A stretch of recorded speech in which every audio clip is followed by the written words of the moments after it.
Magandang buhay sa lahat. May bagong info na gusto kong ma-share sa Lizken fans. Ayon kasi sa sagot ng close friend ng Lizken couple.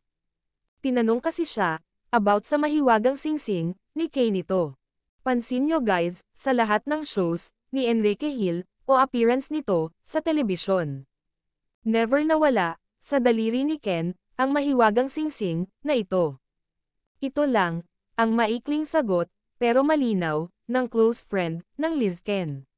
Kung iyan, di nasuot ni Ken, dyan na kayo mag-isip. So napakalinaw, may malalim na meaning talaga sa Lizken ang mahiwagang singsing ni Enrique Hill. Thanks sa Forevermore, dyan nag-umpisa kung paano nyo minahal ang Lizken couple guys. Keep supporting them individually. We all know may malalim na pangako ang Lizken sa isa't isa.